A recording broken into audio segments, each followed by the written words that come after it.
1 month ago, I did a video where I have showcased my PC setup and I talked about how I use it in order to be much more productive, so I can get much more work done. And in this video, I aim to do the exact same thing for my phone. And our phones are an essential part of our day-to-day life. I think that we spend almost on average 4 to 5 hours every single day just using this device. So if you don't optimize it properly, if you are not using the correct apps that are going to boost you in your work and are going to help you evolve, you're gonna just be wasting time. You're eventually going to just be doom scrolling on social media without any end, and I don't want this to happen to you. This is why I'm making this video.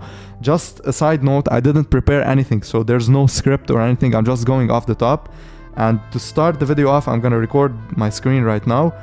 And as you can see, I have an iPhone 14 Pro Max, which pretty much has the basic wallpaper. It doesn't have anything crazy on it. And as you can see, the applications that I have on my homepage, it's just one page right now. It's just everything that I need. It's nothing else. I don't have anything that distracts me. So the first application I have is FaceTime, because whenever I wanna video call someone, I usually do it through FaceTime. I think that the quality is amazing, and most of my friends, they have iPhones, so we can directly chat and connect. The second thing is the calendar app, which I have already done an entire video talking about how I set it up with my schedule from the moment that I wake up to the moment I go back to sleep. As you can see, I'm supposed to be cooking and cleaning right now, but I'm way ahead of my schedule. The second app, or I would say the two apps that I have next, are the Photos and the Google Photos app. Next up, I have the Clock app, which it basically has my alarms, and I also use it as a stopwatch when I'm training. I have 3 alarms, one at 4, one at 5, one at 5:30. I have also Notion, which I think Notion is a great note-taking app. I use it all of the time in order to brainstorm. So if I want to create a video, if I have an idea that I get in my mind, I can directly paste it on Notion, and it's all interconnected, so I can use it on my MacBook, and it also has the exact same text, so I can keep the workflow going. I no longer have to check what I've written and then copy and paste it or anything like that. For example, right here I have my social situations guide, which I'm planning to do. It's going to be a guide where you can become much more social and break out of your shell if you're a person that is shy. I'm planning to make this guide soon. So as you can see, I've already taken notes. Next up, I have YouTube and the YouTube Studios app. I remember a while back I did a video where I have uninstalled the YouTube Studios app, but right now I just find it a great way in order to respond to the comments and see everything in a much clearer way. So these are the comments on the last shorts that I've been uploading. As you can see, everything is nice and tidy. I can directly reply. I can give a heart if I wanted to. So yeah, I think it keeps the workflow going as well. The emails app, I have 40,000 emails, which is crazy because I've had my email since 2014. So there's a lot of spam in there. I'm not gonna click on it for privacy reasons. The Files app, Maps, ChatGPT. I think ChatGPT is something really important. If you are not using it, I highly recommend you start using it. And I don't want you to be the type of person that uses ChatGPT literally. So for example, if I'm making this video right now, I might get the idea of making this video from ChatGPT, but everything that I'm talking about, everything that I'm discussing, it's truly coming from me. So it's no longer involving AI. So I would use ChatGPT in a way where it assists me on my channel, but it doesn't replace the work that I am doing. So I get inspiration from ChatGPT, but I don't consider it that it could replace me when I'm creating content, because I need to put my special touch. This is what makes your channel unique to itself. I'm no longer just reporting generic information. I'm actually building a connection with you, the person that is watching. And I think this is the most important thing if you're into creating content. Down in the dock, I just have my phone, my Safari app, Spotify. Let's see the last song that I was listening to. It's Space Cadet by Gunna and Metro Boomin. Cool. And WhatsApp. I use WhatsApp to communicate with my close friends. And as you can see on the home screen, on the home page itself, I don't have a lot of distractions. I can directly check to see the weather. I can see everything that I want from just giving it a quick glance. I can directly get into it, and all of the apps that will distract me are on the other pages. So if I scroll to the right, You can see right here there's Instagram, for example, and I've reinstalled Instagram yesterday just because I felt like I was missing out. I want to be on Instagram, but I will not let it consume me this time. So the last time that I was on Instagram, I've spent at least 6 hours every day just scrolling on the Reels section, which was terrible for my mental health. And I used to tell myself that I'm productive, I'm sourcing audios for my next content that I'm gonna be making, but at the end of the day I was just scrolling, I was hopping from profile to another and just wasting my time. So that's why I keep it aside. I don't click on it during the day, and it's not an essential part of my day, so I don't want to have it on my homepage. Next up, the productivity and finance app. This is where I keep apps that I don't usually click on a day-to-day basis, like DHL or something. If I have a package, sure, I'll check it, but it doesn't need to be there, you know.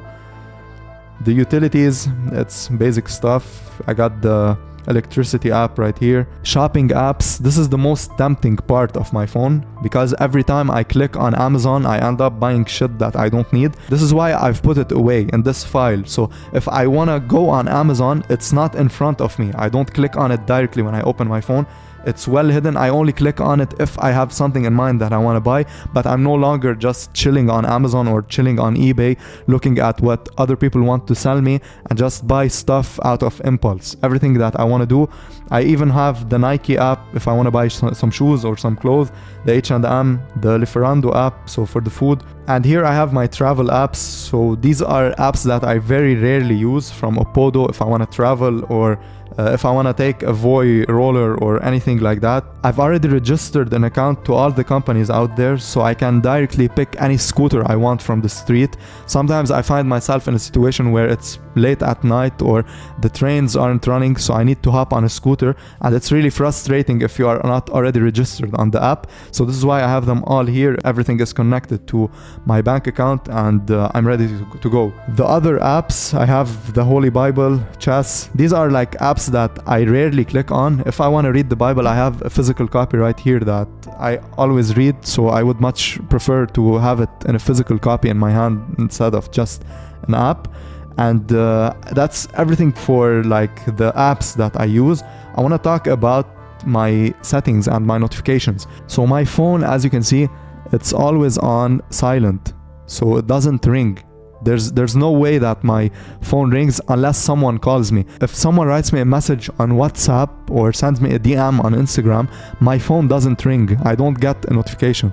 I only get the notification when I deliberately click on the app because I wanted to. I find this to be extremely important. If you are trying to focus on becoming much more productive, you don't want anything to take away your attention from the task that you are doing. And there's nothing more distracting and that's gonna take you away from the work that you are doing other than these small notifications that start popping up here and there, because they're gonna allow your mind to deviate. Right now, as I'm filming this video, I probably have many people contacting me on WhatsApp, but as you can see, I don't have anything that pops up. I only get the messages when I click on the app because I want to be focused on making this video. Do you think if I was recording this video and I started getting the notification sound from my phone, this would be really annoying for me? This would take me off of my train of thought and it will not allow me to make this video in a successful way. I'll always keep repeating the same point. I won't be fully present in what I'm doing. I honestly believe that our dopamine systems have become severely deregulated because of all of the stimulation, the overstimulation that we put our minds into. So the more you aim on reducing the amount of dopamine that you're exposing yourself with, the better off you're going to be on being much more fulfilled and much more happier in life. Plus, you're gonna be able to be much more productive. You'll be able to feel like you are actually getting work done. You are getting shit done in the real world, which is what matters at the end of the day, and nothing is taking your attention away. So my phone right here, I only use it if I want to actually do something. I don't feel like I need to use my phone if I want to waste my time. If I want to waste time, I would much rather read a book. I would much rather brainstorm of new video ideas that I'm going to be making. Maybe try to watch a YouTube video on how I can improve the tasks that I am doing. But that's pretty much everything that I would use my phone for. I no longer use it as a way to entertain myself, but I use it in a way to assist me on my journey when creating content, or when I'm training, I use it to listen to music. So it assists me on what I am doing, but it doesn't take my attention away. I don't want to be this guy that just walks around all day and texting people and looking down at their screen, because that's, for me, is not a way to live. So thanks for watching, bro. I really hope you enjoyed the video and you can start applying some of these methods in your own phone, and then just come back to this video and write me in the comment section below how much you felt like your productivity has increased after making this change. So that's everything for this one. Thanks for watching, and I'll see you in the next video. Peace.